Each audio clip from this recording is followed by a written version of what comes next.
We want to support the person with dementia and their main carer as a couple, so we invite people to come together and we all have tea and coffee together for the first half of our meetings. But in the second half of our meetings, we've decided it's best to allow people the opportunity to be in a specialised group, so the carers will go together in one room so that they can talk to the other carers about the caring role. Some people have likened it a bit like being in a war zone where you form very strong bonds with the other people who are in the war zone with you, and you become this very tight-knit group that support each other. We work hard to provide activities which are stimulating at the right pace. We do a sort of mixture of singing, discussions with prompts.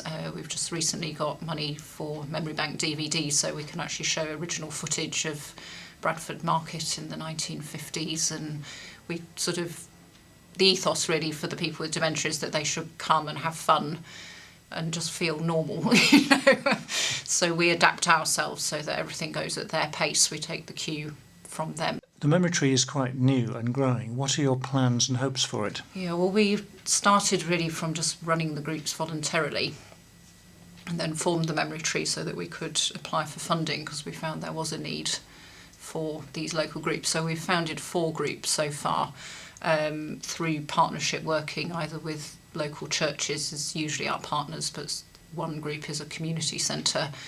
But now that we've got the model established, you know, it seems to work well, this half-time together, half-time apart. We're sort of looking to try and find other partners where we could get these established in other parts of Bradford. So at the moment we've got 2 in Shipley, 1 in Idle and 1 in Keighley. We have now got a partnership to get one going in Wyke, which will happen in the autumn.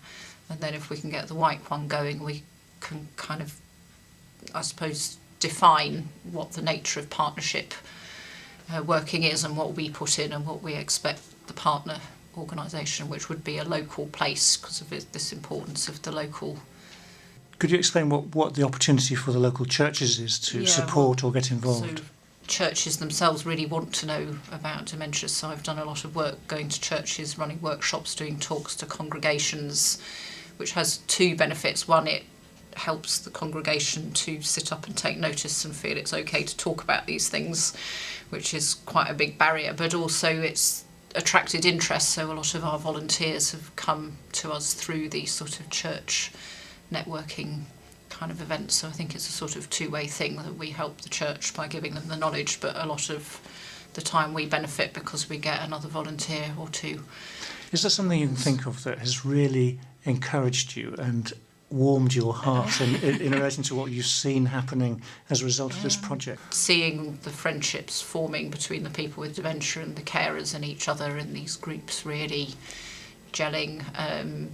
Volunteers who were very afraid of dementia coming in and realising, oh, you know, it's not what we thought it was. They are just normal people with some memory problems who get a bit confused, but, you know, the basics of how you interact are all still the same. So seeing volunteers, the first session is always awful for them because you don't know what to expect and you don't know what to do, but by the time they get to the end of that first session and people have laughed and had a good time, and knowing, you know, people feel they are doing something to help people with dementia, and because it's a condition that still has no cure, that's quite an important thing.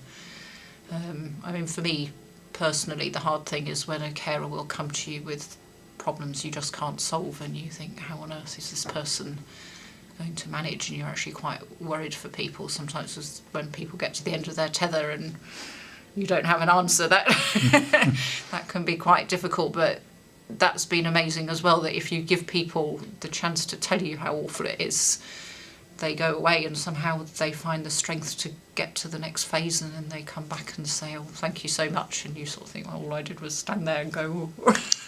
I didn't know what to say or do, but just listening to people and not interrupting or contradicting, just listening to what they're going through is far more valuable than I realised, you know. So people don't always want advice, sometimes they want just that listening ear.